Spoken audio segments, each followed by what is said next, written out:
Hi, Christine. They're starting late. They're waiting for someone in traffic.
David Ferriero, the Archivist of the United States, and it's a pleasure to welcome you to the William G. McGowan Theater at the National Archives this evening, and a special welcome to those of you who are joining us on our YouTube channel. Tonight we welcome a group of students from Purdue University and the Purdue Institute for Civic Communication. They're here to present the results of the first ever national poll by the Institute's new undergraduate polling unit. How competent a citizen are you? A scary topic. I'm sure the results will be informative and surprising, and I swear scary. This is a topic near and dear to our hearts here at the National Archives. After an overview of the poll and the methodology used, Paula Dwyer from Bloomberg View will lead a discussion with the students and take questions both from our audience here in Washington and those of you elsewhere by way of Twitter. It's most fitting this discussion takes place here at the National Archives, as the promotion of civic literacy through our documents and programs is one of our most important missions as an agency.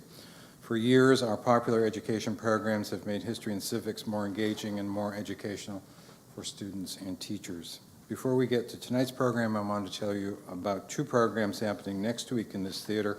On Monday, May 18th at noon, author Dwight Messemer will discuss and sign his new book, The Baltimore Sabotage Cell, German Agents, American Traitors, and the U-Boat Deutschland during World War I.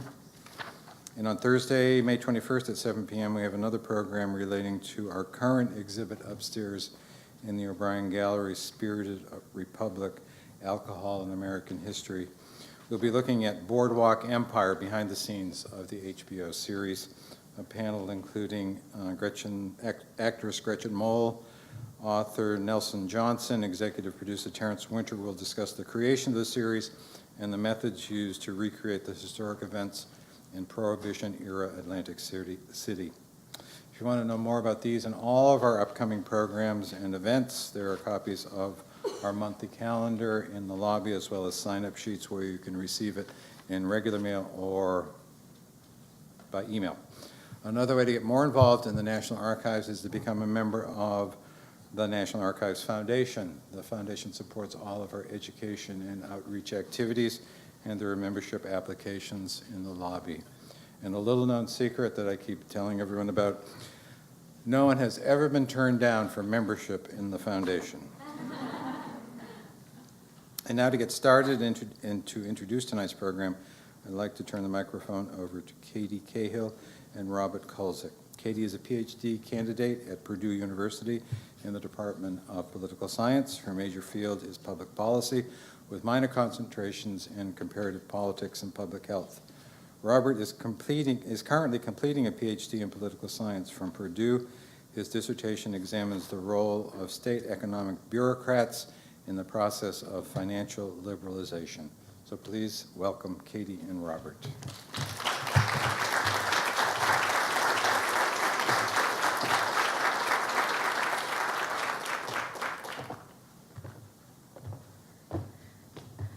Good evening and welcome, and thank you for that wonderful introduction. We appreciate it very much. Robert and I are both graduate students for the Purdue Institute of Civic Communication at Purdue University. This past year, we've had the pleasure of assisting Ambassador Carolyn Curiel, Executive Director of PICC and a professor in the Brian Lamb School of Communication, in guiding students through the drafting, implementation, and analysis of 4 national polls that examined what Americans know, how they participate, and what they think about the state of the nation. The idea of giving students an opportunity to learn in and about the real world began more than 5 years ago when Ambassador Curiel created the first Washington, D.C. program at Purdue.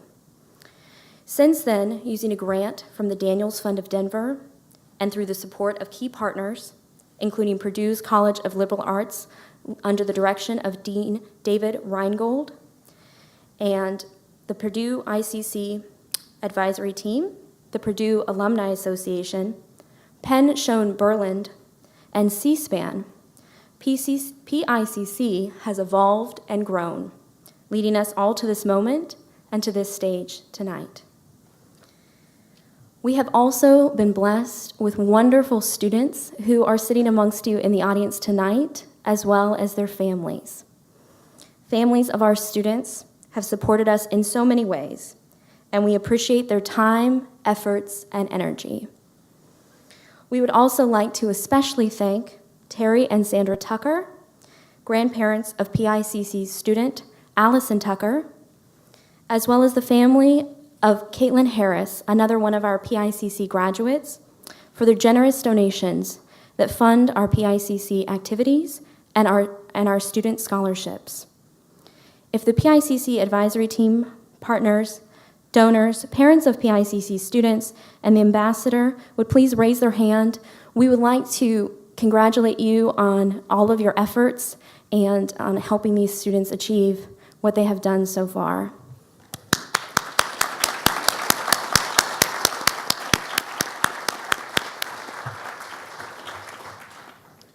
The students in the PICC polling unit come from a wide variety of backgrounds and majors. As Katie noted, the students developed 4 polls, a pilot poll using questions adapted from the U.S. naturalization test, and 3 additional polls on civic knowledge, civic participation, and civic confidence. To start, the students developed hundreds of possible questions and through a long collaborative process decided which questions and responses should be included and how they should be worded. Using their perspective as undergraduates to bring out unique aspects of public opinion. With the help of our partners at Penn Schoen-Berland, the questions selected by the students were included in online interviews to which more than 4,000 1,500 people responded. The results were then weighted by Penshaw and Berland using census data in order to generate findings that are representative of the American population. Through a process of critical thinking, trial and error, and involvement in every step, the PICC polling unit has had an extraordinary opportunity to take a project from concept to completion. Robert and I are pleased to have known and worked with these students and have been inspired by the ambassadors' continuing passion to help them grow. And now, without any further ado, I would like to welcome Mason Arnoldi and Cecilia Dizovi of the polling unit to the podium for the first presentation.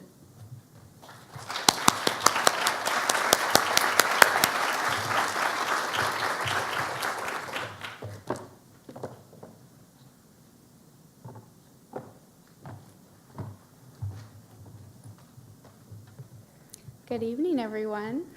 My name is Cecilia Dizovi, and I'm graduating from Purdue University with a Bachelor of Arts degree in Public Relations and Strategic Communication. I'm Mason Arnoldi, a senior in aeronautical engineering. Both Cecilia and I have been a part of the PICC for about a year and a half, as well as the polling unit since its start this past fall. Mason and I analyzed the first two polls, which covered civic knowledge. The first poll, which was taken in October, asked questions drawn from the U.S. naturalization test, the same questions administered to immigrants seeking American citizenship. The second poll, taken in January, was composed of questions created by us, the undergraduates, to address what we thought covered the most important aspects of understanding our civic society. The first poll consisted of 10 questions, while the second was composed of 20. While most of the questions were answered correctly by a plurality of respondents overall, Americans only answered 2 out of 3 questions, or 66%, correctly. That's a D+, so that's passing, but barely. In a separate sample, one question that seemed to stump Americans was regarding net neutrality, the principle that all internet content is delivered at the same speed. Despite its coverage in pop culture, such as on The Daily Show with Jon Stewart and John Oliver's show Last Week Tonight, most Americans thought that net neutrality meant that the federal government did not regulate the internet. Generally speaking, in the knowledge section of our poll, we found that the average American would just barely pass the naturalization test, answering just 7 of the 10 naturalization questions we included correctly. To pass, like any typical grading scale, you need to answer 6 of 10 questions correctly. Older Americans, age 50 and above, demonstrated that they are more knowledgeable than younger Americans, answering 80% of questions correctly. Younger Americans, age 18 to 34, scored 60%. While it appeared that those with higher household income were more knowledgeable, the true determining factor was education.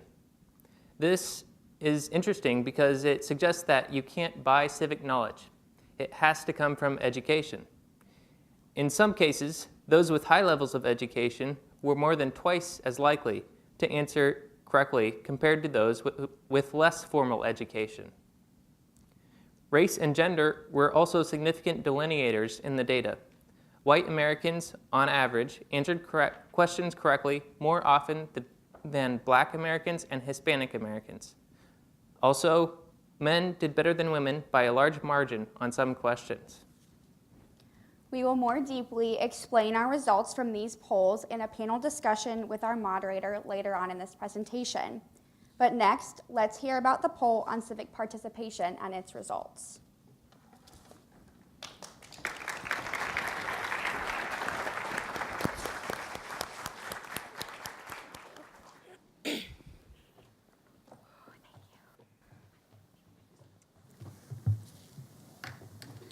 Hello, everyone. My name is Haley Sands, and I am a senior graduating with an honors diploma in political science. My name is Rachel Bibler, and I am a senior studying mass communications. In the participation poll, fielded in March, we asked a total of 20 questions that aim to measure how frequently Americans participate in their community and their democracy. We found that the way Americans participate is dependent on various identities, such as party identification, age, and race. First, we found differences among party identification and ideology. The way Americans participate in their community and how they show support for political candidates differ significantly across the ideological spectrum. Democrats were more likely to participate in local programs and initiatives. Republicans are more likely to show support for political candidates or their party by talking with family, friends, and neighbors. Independents were the least likely to demonstrate support for political candidates or parties, although in the previous poll, independents were more knowledgeable about politics. Second, age was a significant section in our poll. When asked the best way to affect change across all age brackets, over half of Americans responded voting. However, older Americans 50 and above were most likely to agree with voting as a key mechanism, while younger Americans aged 18 to 34 were more likely to select volunteering and participating in social movements and protests. Younger Americans were also more likely to feel that their vote does not make a difference. Third, we saw some interesting differences among race. Black Americans are more likely to believe that it is every citizen's duty to vote. However, Americans overwhelmingly agree that the voter turnout is too low. White and Hispanic Americans most often reported participating in environmental initiatives.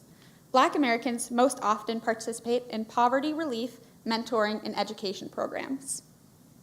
From the results of our poll, we can better understand how Americans participate in our democracy and the places where there are still gaps. We will further analyze our results in the panel discussion. Next, we will hear about the poll on civic confidence.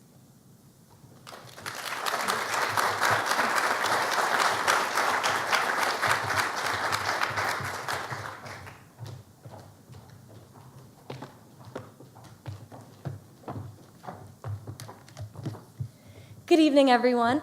I'm Allison Tucker, and I'm graduating with an honors diploma in communication and Spanish with a minor in political science. And I'm Frank Speak. I'm graduating with an honors diploma in political science and history, and the both of us have been involved with PICC for the past 2 years. In the confidence poll, fielded in April, we asked a total of 22 questions that aim to measure how Americans perceive their opportunities, the future of the country, and how confident they were in their government. With this poll, we found 3 overarching themes: how politics drive opinions in the state of the nation, how education is important but sometimes unattainable, and how Americans doubt the government's ability to properly govern. First, given the current climate in our nation, were the differences we found in responses among party lines. Democrat and Republican respondents differ significantly in their governmental concerns, such as how they think the government should be spending money, how America is divided and united, which branch of government they trust the most, and who they believe the government protects the most. For example, Democrats are twice as likely to say that the nation is divided by wealth, while Republicans are twice as likely to think that politics divides the country. Americans across party lines believe that the government cares most about protecting big business over other interest groups, including small businesses, individuals and families, and labor unions. However, Republicans are 4 times more likely than Democrats to say labor unions were the main beneficiaries of government protection, and 3 times more likely to think that immigration is a main threat to American jobs. Moving away from partisan differences, overall, Americans agree that higher education is essential, with 3 out of every 4 respondents saying that higher education is not only necessary, but if they could give a young person $50,000, they would advise him or her to spend the money to further their education over starting a business or investing the money. As undergraduate students, we all agree that higher education is key to our future, so this is encouraging to hear. However, a third of Americans also believe that higher education was unattainable. This indicates that a significant portion of our citizens believe that they cannot receive the education they value for their future. Our generation thinks that this is a key issue, with over 1/3 of 18 and 34-year-old respondents stating that the federal budget should increase its spending on education. Perhaps most noteworthy was our last trend. Among respondents, there's a strong sense of pessimism towards the American system and United States government. Less than half of the respondents believe that the American system gives them the opportunity to be successful. And over a third of respondents do not trust our three branches of government to make the best decisions. Only about half of our respondents strongly trust our healthcare system to provide them with the best quality of care, and half of Americans do not believe our government is prepared for an unexpected catastrophic event such as a terrorist attack or natural disaster. These are some staggering numbers. All in all, these were the three trends that stuck out to us the most for civic confidence. We will discuss our further findings in the panel discussion. Thank you.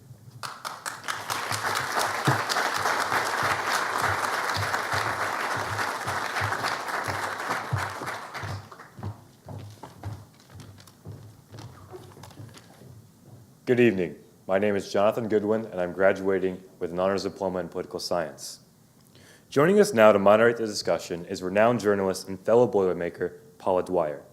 Currently, Ms. Dwyer serves on the editorial board for Bloomberg View, writing about economics, finance, regulation, and politics. Her career, spanning over 3 decades, has seen her write and edit for a variety of outlets and in a range of top positions.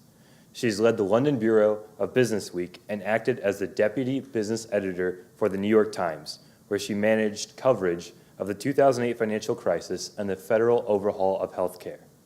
Ms. Dwyer was also a Pulitzer Prize finalist in 2012 for editorial writing and co-authored a New York Times best-selling book with former Securities and Exchange Commission Chairman Arthur Levitt called Take on the Street. In addition to her professional responsibilities, she has served as a key contributor, advisor, and mentor for PICC students. Please join me in welcoming to the stage Ms. Paula Dwyer.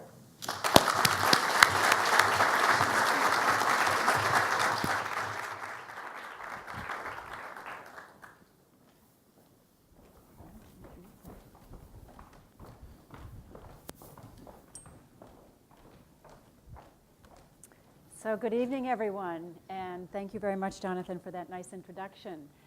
So we're just getting started here. The panel presentations were great, but now we're going to go a little bit of take a deeper dive into how the students think about the poll results. So I'm going to ask them some pretty tough questions so that they can, use the poll results to think about how to solve our problems today. To think about what government can do, think about what the education system can do, and so forth. And I also want to ask them about their experience in pulling these polls together and how it might help them in their own careers. So, Jonathan, I'm going to start with you. When you first learned about the polling project, what went through your mind? Was it, oh, that's going to be a breeze, anybody can do a poll? Or was it, holy cow, I don't know anything about polls? Well, my first thought, honestly, was, does the country really need another poll? But once the ambassador explained more about the poll, the dimensions it would analyze, the kinds of questions it would ask, and that it was the first national poll being led by undergraduates, I realized the necessity of this poll, how vital these kinds of questions are, especially coming from people from my generation, the so-called millennials. So I think I found this poll to be extremely necessary to understanding the country and how we feel and how we participate. And my experience, I've had experience with polls, so I thought it would be pretty easy. And in the end, was it easy or was it difficult? It actually was a lot harder than I imagined. The key word, I think, to this whole process has been innovation. Whether it's the fact that we're undergraduates, the fact that we're so young, or the fact that we're Purdue, we've tried to make this process something different, something landmark. At every stage, we were evaluating not only the product we were producing, but the process we used to make the questions. And so we went back to the drawing board and scrubbed everything we had multiple times, and it made it quite the experience. All right, so Rachel, in the civic participation poll results, I was disappointed when I saw that a third of the respondents really interact with people in their community and fewer than half participate in local programs. Are we becoming more isolated, and might this have something to do with the fact that we're always on our personal devices and communicating pretty much through social media? Absolutely, thank you. This is a problem. We have entered an age where the evolution of technology is taking over our daily communication. not only face-to-face communication, but interaction with our neighbors, people in our communities, and simply just saying hi to others when you open a door. It's created this new paradigm where we're more isolated, truly. It's difficult to have a long conversation with someone face-to-face. And I would argue, to answer your question, it is stemmed from the advances of technological devices. So is our civic discourse threatened by technology, or is there some way that technology can maybe advance civic discourse? I would argue it is threatening to civic discourse. It is something that technology will not go away. I want to say that the evolution of technology has improved, and I have high hopes for the future. However, it is disappointing to see the results and know that the millennials among younger generations are using iPads at age 2, are getting a cell phone at age 6. This is a problem that our nation is facing. While I am an optimist, I do hope that we can find a way to resolve this.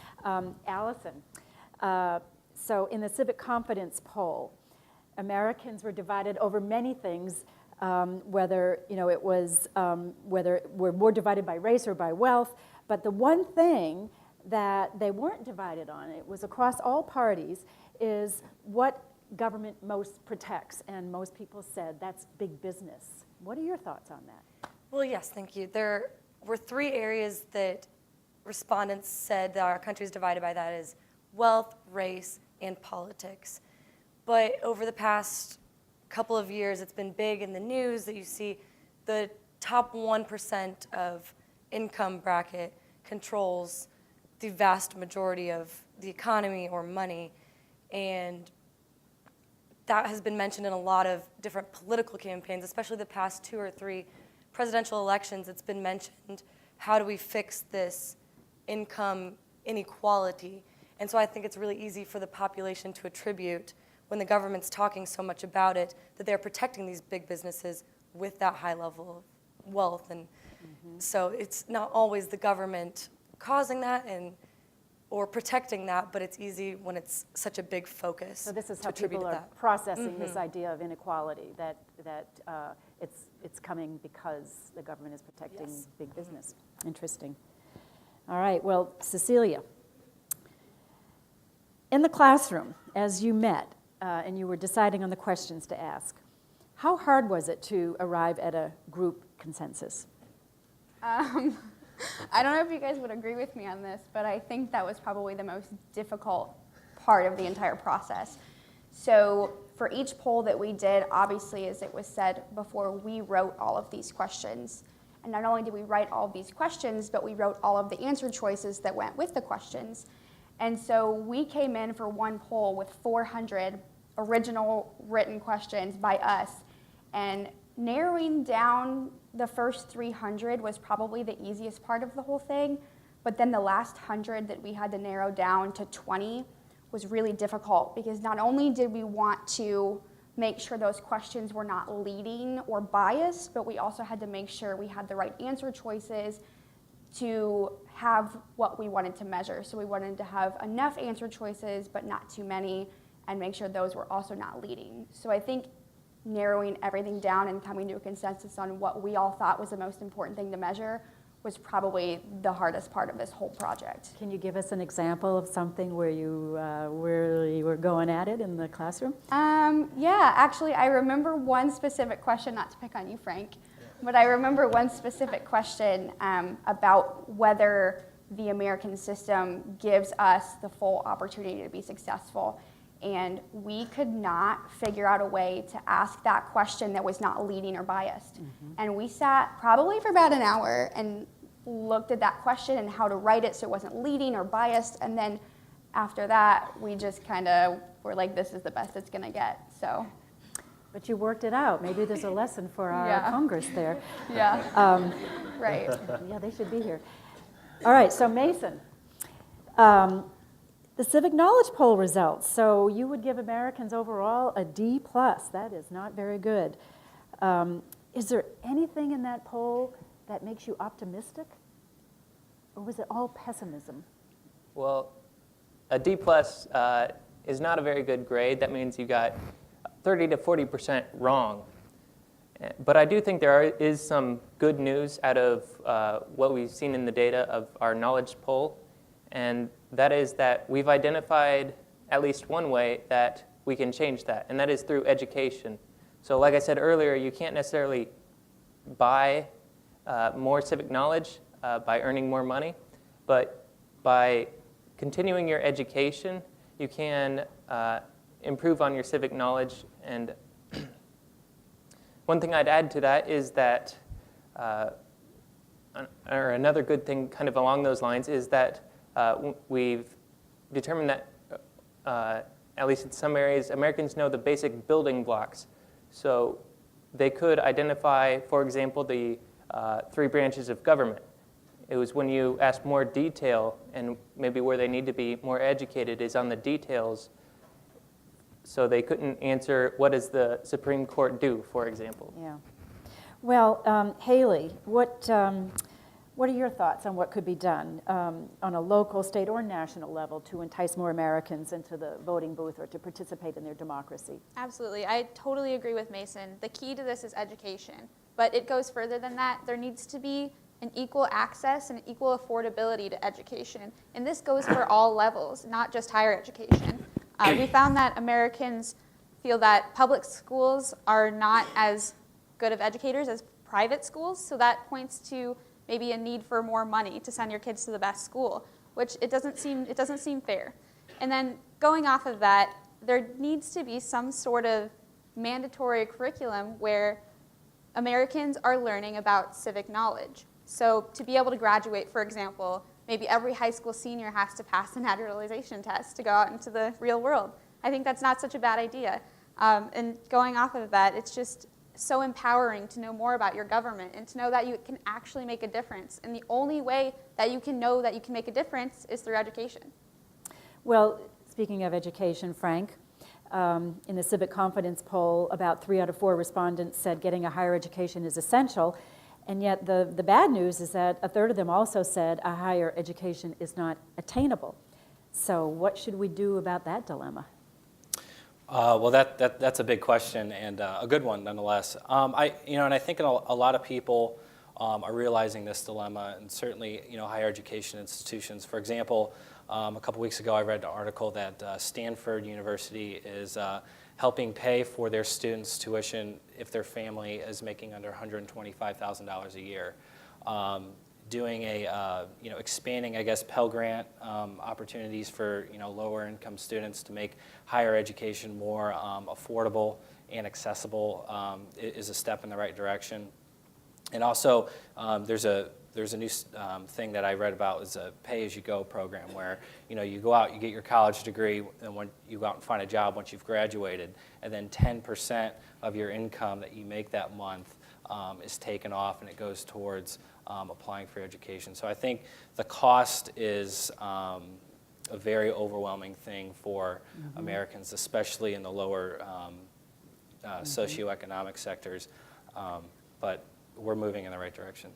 All right, so I'm going to take just a little commercial break here and let the audience know that they may ask the panelists questions if they want. There is a microphone on each of the far left and right aisles. So if you go up to the microphone, I'll see you and stop and you can ask your question. Or you can tweet a question to us. It's at Purdue ICC. And those Twitter questions will be sent up to us. So whichever your mode, you may participate in this too. So Jonathan, back to you. Do you have any ideas about what the U.S. should do about the poor state of our civic knowledge? Do you think it's state and local education, or do you think this is something that maybe Washington should get involved? Should Congress pass a law? Should the president get involved in this? How important is it, and at what level should we address it? Well, I think this should be a multilateral issue where all of the governments and communities come together, federal, state, and local, because local, they understand the community best, as do the states, and the state and the federal governments have the funding to distribute to local governments to the schools. So a multilateral approach, I think, is best. The president announced in 2012 an initiative to sponsor and support civic education in schools But subsequent research on my part in the past month has turned up no results from that program. There's no follow-through. So accountability for initiatives by the administration is definitely something that could be helpful in solving this problem. With the economy the way it is, families aren't focused on talking about affairs, they're focused on trying to put food on the table. So schools have to be the solution here. So supporting civic education in our schools and making it a consistent part of their curriculum from beginning to end can really help the problem. All right. Rachel, in the civic participation poll, just over half of respondents said voting is the best way to affect change, but only 39% of people between 18 and 34, your generation, said voting made much difference. So, as a millennial, what explains this, and does this bode ill for the future of our democracy? Thank you.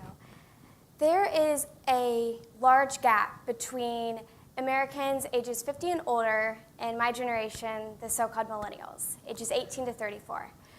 We have technological advancements such as Twitter and other areas to get our vote out there or to get our thoughts out there, whereas Americans 50 and older, they were taught, vote, get your voice out there. That is the way to affect change. Nowadays, with Twitter and among other things, I'm an optimist about this. There is a way that we can improve voting in the future. Politicians nowadays are paralyzed by this lack to get stuff done, the gridlock in the White House.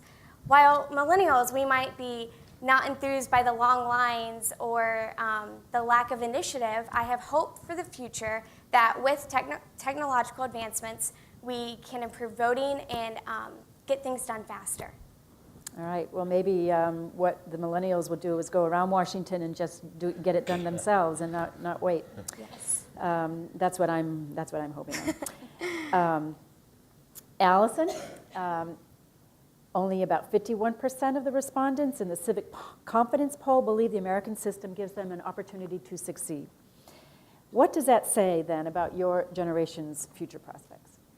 Well, with those results, it was easy to be glass half empty.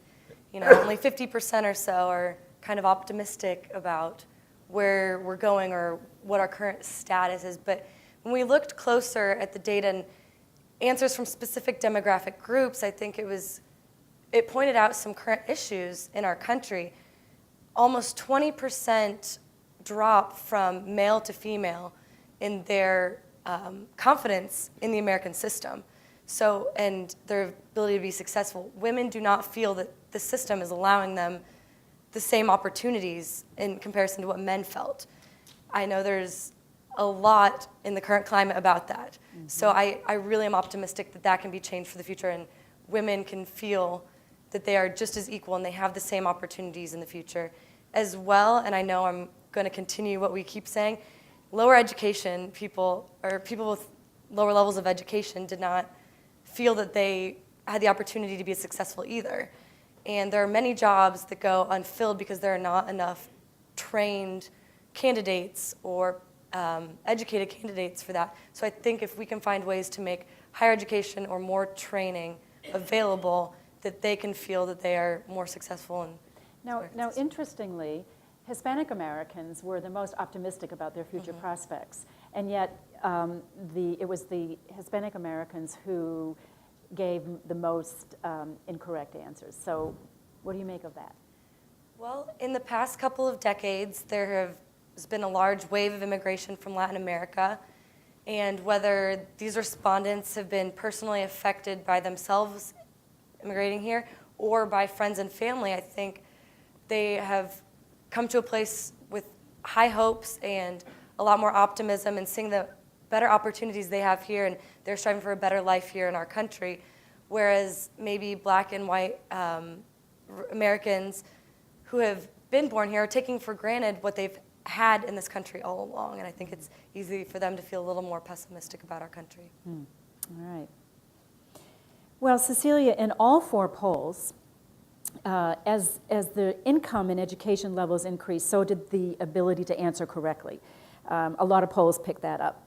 But what does it say about the role that income plays in getting the education needed to participate in our civic society? Well, I think those results kind of hit us close to home because we are undergraduates. So, and I can't speak for anyone else on the polling unit, but I was talking to Paula earlier, and I took out student loans to get through my undergrad. And when I start my graduate program in the fall, I'm going to be taking out more student loans. And so that says a lot about how expensive a college education is and how you can't buy your civic knowledge. You have to have a higher education to do that. And so college is expensive and people don't have the income to get it, so it's sometimes very inaccessible. And I think that makes a huge difference in the way people understand our civic society. Sounds like we're going to have to work on our education system. Mason, in the civic knowledge poll, I noticed some pretty big gaps between the knowledge levels of men and women, and it pains me so much to see this. So men more than women knew how large the national debt is, they knew what the Federal Reserve is, they knew what branch of government can declare war, and on and on. So what's up with this gender gap? Right, I thought this was really interesting. I think one thing I want to mention is that this test of knowledge that we've created is not fully comprehensive of all the knowledge we think as Americans need to know. So one way to put it is with this poll that we've taken, we put our toe in the water to gauge the temperature, but the temperature may not be consistent throughout. In the same way that on some questions men may be more likely to answer, and on others women may know more. So on a few questions that you've mentioned, the difference between how men and women answered was significant, and one example that comes to mind is on the war powers. We asked which branch of government can declare war, and the correct answer is Congress.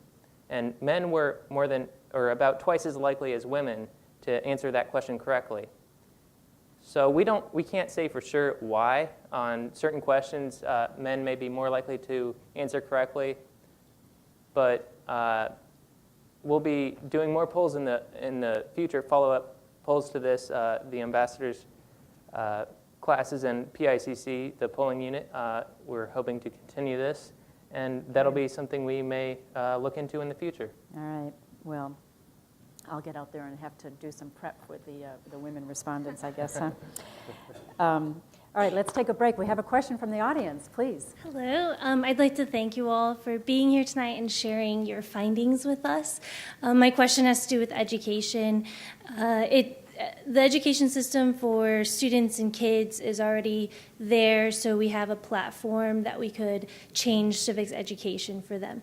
What do you think would be a good option, or what are options for adults that are already in the work world that don't necessarily want to go back to college to get a higher degree, to provide them with an opportunity to learn more about how they can be involved with civics engagement and be more involved with their government and politics? So instead of starting at the bottom and training children or teaching children as they're going through the system, what do we do with people who are outside the system now? Already out there, and they want to learn more. Anybody want to take that? So Haley. I was thinking a lot about this, and I think that the problem is politics are boring. So a lot of my friends that I talk to are saying, I don't want to hear about your class, I don't want to hear about that. It's boring, it's inaccessible, it doesn't make sense. Why are people so mean in Washington? Things like that. So I think the main problem is that it's inaccessible. I think that if politics is more fun, we have more Netflix shows like House of Cards. No. I think if it's more fun and it's more widely understandable, then a lot more people who have already graduated, not in the education system, will kind of latch on to it and they'll be more interested. It could even be a hobby of theirs to follow politics. And lastly, I think that it's just about having some sort of civic duty, a sense that being educated about your surroundings, about your community, and about your government is something that you need to do if you live here. It's something that is extremely important if you want to make a change. All right. Cecilia? I think also kind of going off what Haley said, something Mason and I talked about when we were looking at our poll was you don't have to have money to participate in your society. Education may be a little far-fetched for some people who don't have a higher income, but you don't have to have money to participate. You can volunteer in your community, you can vote. There's so many different ways that you can be involved in our society without having money. And so that kind of, I think realizing that helps. Well, Rachel, when you talk about how optimistic you are, what role might technology play in helping to connect people who may be a little isolated, who aren't going through the education system now, and can connect communities better and mobilize people better? Absolutely, thank you. Technology has an endless amount of information. You can get on Google, you can connect with people through social media sites. With that in mind, opportunities are endless. Because of this, you can find out ways to get involved, get enrolled in school, perhaps go on a college visit. It makes it far more accessible when you have the internet and technology to connect you to places all over the world, from the United States to China, or perhaps from New York City to San Francisco. It creates a smaller world with more opportunities, and I think that's awesome. Yeah. All right, so we have another question. We'll take another question, then we'll finish our questions here. Yeah, we have a question from Twitter. All right. If you were giving policy advice to a presidential candidate based on this poll, what would be your top policy proposal? All right, that's a good question. That's a great question. Frank, you want to try that? Or Jonathan? Yeah?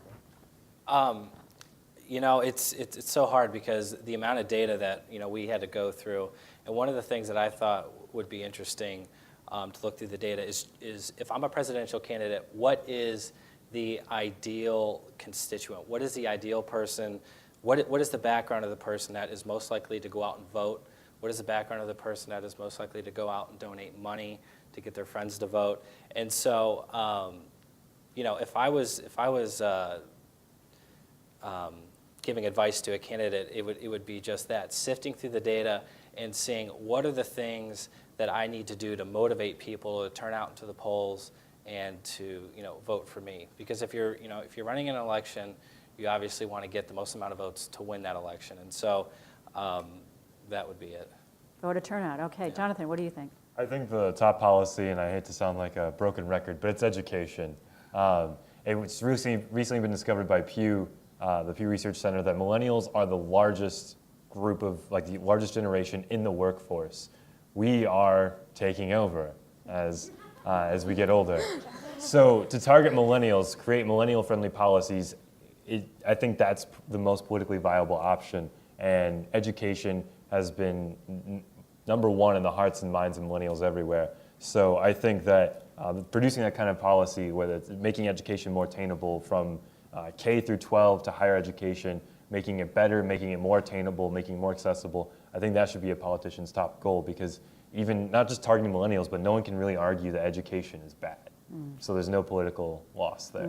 But everybody can say it's good, and I'm for it, but do you think you'll hear really practical, down-to-earth solutions for some of the things that you've been discovering through your poll?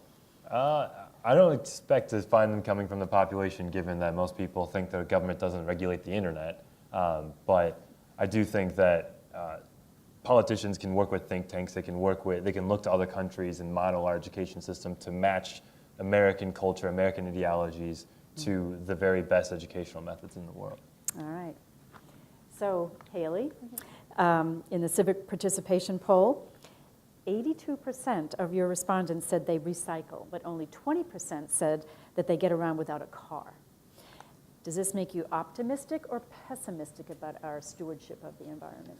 Well, as we know, Americans do not do a lot to protect our environment as it is. And when we look at the individual level, recycling is important, but it's not enough. We have to look to big businesses and to the government to make actionable policies that can actually help save our environment. And if it doesn't happen, then individuals in our society will have to make a huge lifestyle change in the next few decades. And that's not going to be fun for anyone. So it needs to start now, and it needs to start quickly. And probably the government needs to hire on more scientists and more advisors, and it needs to be an issue at the forefront. But however, it's all about the money. As our CEO founder of C-SPAN says, Brian Lamb, he always says it's all about the money, and it's really true. So the reason why we aren't having these environmental initiatives is because it's costly. There's not enough cheap ways to get around efficiently in electric cars. There's not enough cheap ways to recycle easily if you don't live near a recycling plant. So it really goes back to making things more accessible and affordable on the environmental front, and there needs to be more innovation, scientific advancements, and technology as well. Okay. Frank, there's been a debate raging for a long time, as you well know, over whether a college degree is worth the expense. Now, in the Civic Confidence poll, you had a plurality of your respondents, 40%, said they would recommend that an 18-year-old, given $50,000, spend it on education rather than to start a business or to invest in the market. So does that resolve the college cost-benefit question? If most of the respondents... I mean, I don't think it does, and I think a theme through our conversation here is that, you know, we recognize the importance of education and what some of the byproducts of being educated is, what that entails. It means you are participating more in your government. It means that you do tend to have a higher income, and, you know, making that more accessible to people is something that is a good thing. The problem with that arises is the cost-benefit question of, you know, is it worth me getting tens of thousands, in some cases hundreds of $1,000s in debt to receive a degree, you know, where once I get that sheepskin, I'm not even guaranteed a job, you know, and it's almost just putting you at par with the rest of the workforce. Mm-hmm. So I don't think the question solves the debate, but I think it's starting a conversation that will help lead to a lot of good solutions. Okay. All right, now I want to ask a couple of you the same question, and I want to start with Allie. How did your participation in this poll help you in thinking about your career, or how will it help you in your career? Because you do have a position already. Yes, after graduation, I will be working on Capitol Hill as a staff assistant, legislative correspondent. So that's in the government, and it's part of Congress, which is the least trusted branch of government according to our poll. So really encouraging, but next year those results are going to go up. Yes, yeah, hopefully I can have enough. No. The polling unit really taught us hard work, a lot of hours, and the importance of knowing what the American public population feels, thinks, knows, is doing. And as a congressman, congresswoman, you need to know how your constituents are feeling. Mm-hmm. So for my career path, that was really important. Specifically, as part of PICC as a whole, we learned how to network. We learned how to act professionally. We learned just kind of real-world experience. This kind of was a classroom, but this isn't what a normal college class does. Mm-hmm. We got this real-world experience that no one else got. And as President Daniels said in his open letter in January, he doesn't just want Purdue students and other college students to be the brightest and hardworking. He wants them the most prepared. Yeah. And by going through PICC and polling unit, we got that out-of-class preparation that I don't think any other organization I knew of could give me. Haley, I want to hear your thoughts on the same question. How did this help you in thinking about the work world? How did it help you in thinking about teamwork or relationships with your other students, because you all had to pull together? What are your thoughts? Well, I think the biggest takeaway for me is the way that we all interacted in our classroom. So in our space at Purdue, we have a long conference table, and we all sit around it, and it was a brainstorming session every time, but we also had so much respect for each other, and we all listened to each other's ideas, and we all really understood where each other were coming from, and by valuing everyone's different backgrounds and their majors, we were able to create this really well-rounded poll. And from that, I feel like I'm very prepared to go into conference rooms in my future job, and I'm really a lot more confident. I think I can speak up with a lot of confidence, and I can be the person in the room that says, we need to look at this again, we need to go over this, this doesn't seem right. And through the Purdue Institute for Civic Communication, I have had the best opportunity, and I would not have had that if I didn't join the PICC. So that was probably the biggest takeaway. So, Jonathan, I'm going to close it with you because this is right in your sweet spot, right? You're in political science, and Yes, ma'am. so do you think you want to do polling or you want to not do polling? Well, this experience made me consider polling for about 5 minutes, and then I realized my heart wasn't in it for a professional experience. But as far as an academic experience, it's certainly worthwhile. More interested in other efforts to improve democracy than evaluating. Okay. We have another question from the audience, please. You guys for sharing. I attend the University of California, Riverside. I'm here on a UCDC program, and I'm curious to know where all of your interest in politics and government started, because across the board I kind of hear a lot of emphasis on the government, and I'm wondering if any of the questions that you asked in your polls correlated with the family structure of those individuals. Because I feel like as millennials, our generation seems to put a lot of emphasis on the government and not so much as the home. And I was always taught that a government powerful enough to give you everything you want is a government strong enough to take away everything you have. So I'm wondering what your thoughts are on some of the responsibility being placed within the home versus just relying solely on the government to educate us. And Okay, good question. Yeah, anybody want to take that? Individual responsibility, family responsibility? Mason? Well, I think one thing I'd say is that education doesn't necessarily have to come from the government. And I know that may have mentioned policies might be useful to, government policies might be useful, but what I'm trying to say is education doesn't necessarily have to come from the government, and as far as the family aspect to it, that's really important. I think knowing where you get your ideas and your biases, and a lot of that comes from your family, is important, and that can also be useful. I'm an engineer. My dad was an engineer, I think very analytically, and I think knowing that helps me interact with the people around me who aren't necessarily as analytically focused as me. Okay. Anybody else want to take that one? Yeah, Cecilia? I think as far as family goes, before I came to Purdue, I wasn't necessarily interested in politics or government. And not everyone is as lucky as I am to have parents who educated me at home before I went to school about, how the government works and what's important. And not only does my dad work for the State Department, but before he took that job, my parents educated me at home. And so, like what you said, and kind of going off what Mason said, education doesn't necessarily have to come from school or the classroom or the government. There's a big responsibility for your family to also help you through that.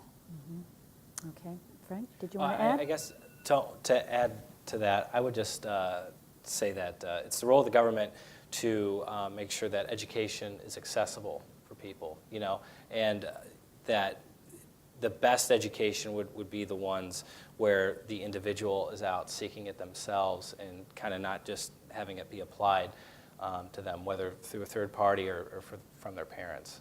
Okay, thank you. We have another question? Yes. First of all, as a Purdue alumni, this is one of the coolest events ever. Glad that Purdue's finally doing practical education. You're biased. But I am biased. No, but one question, so I work in public policy in D.C., and one of the questions we're always trying to crack is, we do a lot of polling, hear the same things about education. How do you, and you guys seem like some of the smart minds currently in school, is like, how do you make it more accessible? Candidly, I grew up in southern Indiana, financed my whole education. I found it very accessible, and I paid it for my own. How do you guys keep saying more accessible? What do we do? What are some potential solutions there? Do we pay for everybody to go to med school? I mean, what are the limitations? Right, and where does the money come from? It all comes down to the money. Well, times have changed since when you went through Purdue. About 5 years ago, education. Right, about 5 or 10 years ago when you went through it. He had to walk 10 dramatically. miles to get to his class from his. Uphill both ways. Uphill both ways. But the cost of education has skyrocketed, and there's no denying that. It's outpaced inflation by, I think, 300%. That's some of the figures, hundreds of percent, which means more than triple the rate, double the rate, depending on your figures, who you ask. But the point is, it's astronomical. And as it seems as you make federal aid more available, colleges continue to raise their rates because they're providing more student services. And not only that, states are contributing fewer dollars per student to institutions, and that makes it really hard for institutions to provide scholarships. So I think we need kind of a cultural shift where, at Purdue we have a lot of programs where agricultural companies will come into the College of Agriculture, and while they do kind of, produce a department that is it's very friendly to the company, but they fund students' educations who show promise, and I think we need more of that, where the private sector takes on responsibility for creating the next generation of managers, scientists, engineers, writers, everybody. So producing more scholarships at that level, producing more grants can be helpful, but from the federal government, but that's just more taxpayer dollars. There's a lot of money sitting in the private sector that can go into investing in education, which can produce more talented, more educated people, which will then in turn produce more revenues to continue. It's a self-sustaining cycle in my view. Okay, all right. Yeah, and just- Frank, you and I were talking Yeah. earlier about some things along these lines. What are your? Absolutely, and just to dovetail off that point, I think it's unique things like what we did at Purdue maybe 2 years ago, where President Daniels wanted to freeze tuition. It's those kinds of steps where universities or higher education institutions are saying, you know what, we're gonna have our budget match what we're gonna be getting in X amount of years. We're not going to just increase the budget, with what we want to do. But also, another way to help make education more accessible is having more online classes. For that, single mother who is trying to, work during the day and go to school at night, making that more accessible to where she can, go to school or attend class where it is, favorable to her schedule. It's doing things like that. Also making sure that students graduate on time. You'd be surprised with the amount of students who do not graduate within 4 years. It's something like 69% at Purdue University alone where students aren't receiving their degree on time. So it's Well, what about 3-year degrees? Oh yeah, instead of absolutely. having, I mean, making it possible for students to graduate within 3 years by opening up more summer courses. It's those kinds of things to where those are the steps. That's the direction that we need to start moving into. Okay, thank you. Yes, sir. President Daniels recently came out with an op-ed discussing this Invest in a Boilermaker program. So, Jonathan, piggybacking off what you said about private sector investment in our students' education, is the Daniels plan a viable alternative to funding higher education? I think at this point, anything that can help is viable. We're pretty deep in the hole. Student debt is growing by the year, again, outpacing inflation. I think that the plan that President Daniels outlined is that an individual who finds enough money, more than what he or she knows what to do with, and magnanimity for students, can invest in their education, pay for their education, pay for tuition, pay for books, possibly help with housing and other costs associated with higher education, and in return, take a percentage off of their salaries after they come out of college and when they receive gainful employment after they graduate. And such a plan does pose a lot of ethical questions of who should pay for education, but such a plan can be helpful with enough evaluation, and that if it's a family-based decision that they enter into this contract with an alum of the university, just an interested donor, then that's not just simply someone trying to take advantage of an 18-year-old who's desperate to make his way and make his or her way in the world, but it's just an opportunity to help those in need. So I think President Daniels' plan can be viable, not on a very large scale, but it can start small and every little step helps. So in case you haven't cottoned to this, the students pretty much agree that in order to improve civic knowledge and civic participation and confidence in our civic institutions, it all starts with education, and it's a prerequisite. And so, if there's any bottom line here, I think that's it. I think we have time for one more. Rachel, this question is actually for you on participation. Do you believe that slacktivism, which would be the act of tweeting or sharing a Facebook post in support of a cause, really has any effect on change? For example, retweeting a hashtag, does that equal showing up to a rally or voting on a policy? Thank you. It's interesting because you'll see these hashtags, you'll see people tweeting, and all of this information overload on social media. I would argue, yes, it can have an impact. And yes, this can lead to more social movements and protests. It's crazy how one hashtag in a tweet can go live. What you say on your social media sites can go viral. It can spiral an effect, and I do believe that can lead to change. Whether that's good or bad, I can't say. I am an optimist, so I always hope it's good. However, it can also lead to some things in the future that can be scary. But yes, I do believe social media and tweeting and this thing called slacktivism can affect change. Okay, so social media can be both our friend and our enemy then. Yes, yes. All right, well, thank you. I think that's it. That wraps it up, unless anybody else.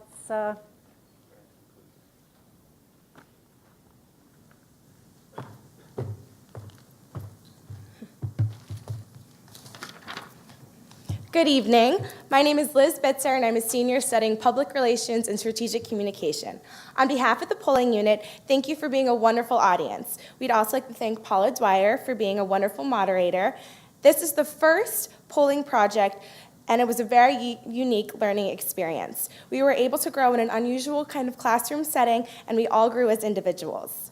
We have great gratitude to our friends at C-SPAN. Here tonight are Susan Swain and Rob Kennedy, co-CEOs, and Brian Lamb, founder and executive chairman. Also, one of our favorite teachers at Purdue, Steve Scully, and all the C-SPAN executives and staff who always have time for us. Let's give them a hand right now.